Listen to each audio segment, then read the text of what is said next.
Right now, Pittsburgh's best sports show is about to begin. Call us or tweet us. We've got things to talk about on the Ireland Contracting Nightly Sports Call. Good evening, everyone. Welcome inside the Fan Cave.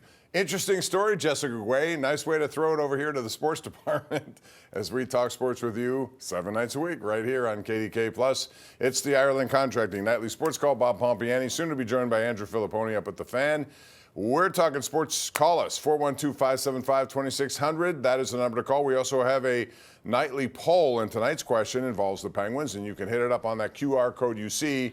Should the Penguins consider trading Rickard Rakell? And so far, yes is the big answer. 84% of those who voted said yes, 16% said no. What do you think? And you say that because he's having a tremendous year, had a big goal again tonight as they lost in a shootout. But Rakell now, their top goal scorer and a guy who was just added to the Sweden team for the Four Teams Nation tournament coming up there. So bottom line is his stock is high right now. So if you're going to do it, this is the time to do it, especially if the Penguins fall further behind. And they got a point tonight. They really needed 2. So they're 6 points behind the last wild card, but they have 6 teams to deal with to jump over. And they have played the most games of anyone. All those teams have games in hands on the Penguins. So it is an uphill battle, no doubt, but they got a good effort tonight. Nedeljkovic continued to play well in goal as the Penguins lose 3-2 to the Devils. But boy, Jack Hughes had 2 great chances at the end of overtime to win the game, and he just couldn't get it by Nedeljkovic, who played well even in that 7-round shootout, and they eventually lost on a goal by Timo Meier. 412-575-2600 is the number to call. Hit us up on that QR code and let us know what you think about that. Also, the other news today was that Jerry Dulac of the Post-Gazette, citing sources, said that there was a rift between offensive coordinator Arthur Smith and quarterback Russell Wilson. And kind of weirdly, it happened right after that Bengals game where they had their best offensive game of the season. 44 points scored against Cincinnati. They beat Joe Burrow and the Bengals at their own game by outscoring them. Russell Wilson had 414 yards in that game, passing the ball up and down the field. And as it turned out, he audibilized out of a lot of the calls. You know, the Steelers pride themselves in having a run game, and they want to play that sort of game plan. And he was kind of usurping authority away from the OC by changing the play. And that led to a rift, according to Jerry Dulac. And so after that, the Steelers pretty much said, well, stick to the game plan and don't do that as much as you.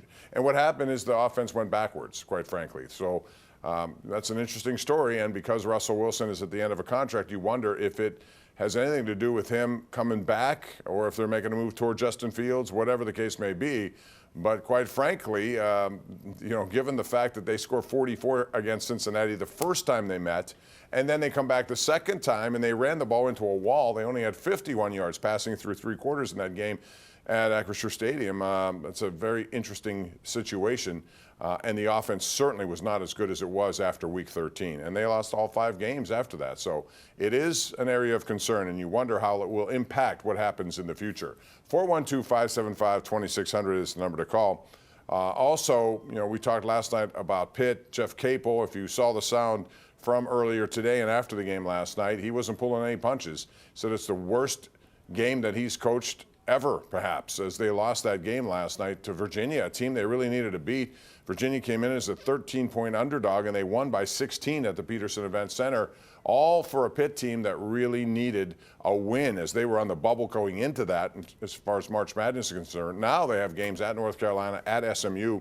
Won't be easy over the next couple, so that was one they needed to win, and they didn't do it with really a lackluster effort.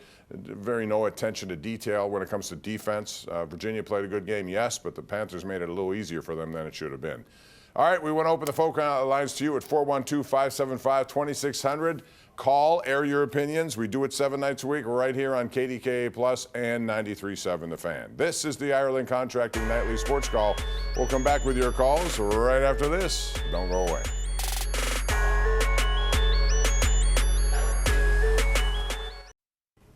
All right, welcome back. Our GMC Sierra tweet of the night comes from the Pittsburgh Penguins. Pack your bags, Rax. That's Rakell. He's officially been named to Team Sweden. And we said he had a goal tonight as well, so that makes a big difference At the time, you thought the Penguins might come back and win that game after Kevin Hayes scored, but they did not do it. They go to a shootout and they lose.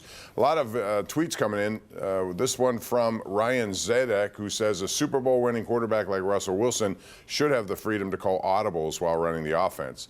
Kind of like the days when Ben Roethlisberger at the end was kind of drawing things up on his own. This kind of rings similar to that, but yeah, I mean, he should. He's a guy who's been around. He's a 10-time Pro Bowler now when you count this year. Why shouldn't he, if he sees something that he likes, have the freedom to call it if he wanted to, if that was the genesis of this whole rift that we are talking about here tonight. So we'll see what it means in terms of moving on. Can they bring him back? If the two are back together, can they coexist? Will there be any problems in that regard? That's something we'll keep an eye on. In the meantime, let's go to the lines at 412-575-2600. Begin with our number one Cochrane Go One Better caller of the night, and this one is John in Cranberry. Hello, John. How are you? Hey, Bob. Looks like Andrew is running a little late tonight, I see. Yeah, he'll be here eventually. Had a little car problem. So what I wanted to talk about, so a week from tomorrow, pitchers and catchers report down in Florida. Mm-hmm. And, you know, I'm trying to stay positive. I love baseball. I've talked to you before about the Pirates. But the free agent signings of Kutch and Adam Frazier, Tim Mazda, and Caleb Ferguson is what we would say a little underwhelming. Yeah, falls way short. I mean, no question about that. And quite frankly, as I said many times, the Pirates have had a wide-open season now because the Steelers have fallen off with 5-game losing streak to end their season. The Penguins are not going to make the playoffs, it looks like, although they still mathematically can, but it's going to be hard. This is a wide-open opportunity to get some great PR, bring in some players. You see guys signing for prices that should not keep the Pirates away, but yet they are, and they haven't really done all that much, despite all this promise when it comes to a starting pitching staff. All right, Andrew Fillipponi is now mic'd up, joins us over at the Fan after an interesting night. I don't want to share your story, but maybe you want to. No, what happens is when you park a vehicle and you're on the phone at the same time, you misremember things or you're distracted. Is that your excuse? I don't know if I'm buying that one. So I thought I parked in one lot over at the Penguins game, and I parked in the other, and I ended up legitimately parking in the one where I didn't have a pass for. So I don't know how I got in there, but I found it, and here I am, Bob. Better late than never. Thank you for we got a call from Pony who said, hey, I think my car was stolen. I don't know if I'm going to be on the show tonight. So I'm glad you found it. Meanwhile, I'm outside for about 40 minutes. My hands are frostbitten, but yeah, I'm sure you smelled a lot of weed, Bob, too. You better watch out. If you're in there, you can. I did. Okay. I did. 412-575-2600. Real quick, I want to get your thoughts on that development by Jerry Dulac. We've heard about a rift before, but not sure all the details that we got today. But it seems like Russell Wilson decided to take some audible freedom, and they didn't like it. And then I wonder what that means moving forward for him. Yeah, so he takes control of the offense. He makes it a more pass-happy offense. It's his best game in years, and they win in Cincinnati. Then, according to Jerry, they took it away. The offense becomes more conservative. They lose. So if you're Russell Wilson, first of all, why would you want to come back and play for a team where they restricted you? It ultimately led to your team's demise. And now, in all his interviews, he's gung-ho about coming back here. I'm confused by that. I also don't understand why, Bob, the Steelers would want to give a contract extension to a guy who basically went against the game plan and started doing his own thing. I mean, they used to tolerate that with Ben, but Ben was also their Hall of Fame quarterback, not somebody else's like Russell Wilson. So I thought that was the peculiar part of that reporting. On one hand, it's like they have reason to be upset with Russell Wilson, but at the same time, he has reason to be angry at them, Bob. Sure. If you go, right? I mean, that's how I took that. Well, all you have to do is compare the two games. They go to Cincinnati, score 44. He passes for 414. They come back to play Cincinnati, a game they had to win, and they couldn't move the ball at all because they were running into brick walls, short passes. They had 51 yards passing after 3 quarters in that game at home, in a game they had to win because their style didn't work that night. Why not take advantage of Cincinnati's defense? You did it once. Why couldn't you do it before for a second time? That makes no sense to me. Yeah, it just seems like that presents, I think, a dilemma or a situation where maybe these two sides are not really good for each other. Russ wants to do it one way. The Steelers want to do it another way. They're not really willing to compromise. So to me, that means they're probably both better off going their separate ways this offseason, which, by the way, is what I want. I mean, I don't think it's really that good of an idea to bring back a soon-to-be 37-year-old quarterback who did lose his last 5 games, whether or not it was his offense or not. Bob, if I'm going to roll the dice with an older quarterback, I'd like to bring Matthew Stafford here, but I'm not sure Los Angeles is really going to be willing to trade him when it's all said and done. Well, so far the only one is Cooper Kupp. And I'm sure that's going to get a lot of people thinking around here because he is the betting favorite. Seems like all these guys are betting favorites end in Pittsburgh, but there are a lot of teams that could use a guy like Cooper Kupp. The list behind the Steelers in that department, the Bengals, the Commander. There are a lot of teams that could use a veteran wide receiver, although his price tag's pretty hefty too. So we'll see how that moves forward. In the meantime, we got a lot of calls. I want to get to them. Jim in Leechburg is on right now. Jim, welcome to the show. How are you? Hi, Bob. I wondered why the offense of the Penguins is not scoring at least 3 goals a game. Well, they've been honestly top heavy. They've been, if it wasn't for Crosby, Raquel, and Russ, they haven't gotten much beyond that on a consistent basis. And if you don't get scoring from your second, third, or fourth lines, and it doesn't have to be a lot, it has to be, a contributing kind of thing. They got Kevin Hayes tonight, Andrew, but they're not scoring a lot of goals. So that makes it difficult to win games. Even though Nedeljkovic, I thought, played a really good game tonight, you got to score more than 2 goals to beat New Jersey. Yeah. I mean, when you see a second line and Cody Glass is the center, and you've got Michael Bunting and who's the other guy, Bolivier, I believe, might have been on there tonight. Anthony Beauvillier. He's got a melodic name. Yeah, your favorite name in hockey. Beauvillier. Yeah. I mean, that's more of a bottom line. That's kind of more of a fourth line or third line. They got a bunch of third lines after the first line. Yeah, right. It's just not. I think you hit the nail on the head. I mean, it's just there's really not a ton of offense beyond that top line right now. Malkin's injury, I mean, not like he's having a great year, but when you lose a guy like that, you traded Lars Eller to Washington. You don't have young wingers that have come up here and played well. O'Connor took a huge step back, then you traded him to Vancouver as part of the Pettersson deal. That's really why you're not consistently scoring more than 2 goals a night. You can see on your screen, Andrew, you have that QR code up there, and the question tonight, should the Penguins consider trading Rickard Rakell? Overwhelmingly, people say no. But what's the benefit of keeping him is my question, because at this point, if they don't make the playoffs, and again, they have to hop over about 6 teams right now to get to that final wild card, and they have played more games than anyone. So all those games have games in hand over the Penguins. You could lose with him, you could lose without him, and you need other things. So it makes sense to me to consider moving him, given the stock is very high right now. I totally agree with that, but I think the way they look at it is they can try to do this have the best of both worlds situation again next year, where they acquire young players and at the same time don't fully commit to a rebuild and try to backdoor their way into the playoffs and take their chances. And they think having Raquel on a line with Sidney Crosby gives them a chance to do that. Also, Bob, Sid's going for that record of consecutive seasons with at least a point per game. And if you subtract Raquel from that line, is that going to affect his offensive production? I mean, I don't think Sid is blocking it, but I wonder if that's even a small consideration on their part as a reason to not trade him. It could be, absolutely. Tonight, by the way, Ovechkin got another goal. He's 17 off the record of Wayne Gretzky. The Crazy. Capitals play here on, I think it's April 4th. That could be a night where if he's within hat-trick range of breaking that record, that could be a very interesting night at Peterson Event Center. Let's go to Tom in Indiana. Hello, Tom. How are you? Hey, good evening, guys. How you doing? What's up, man? Hey.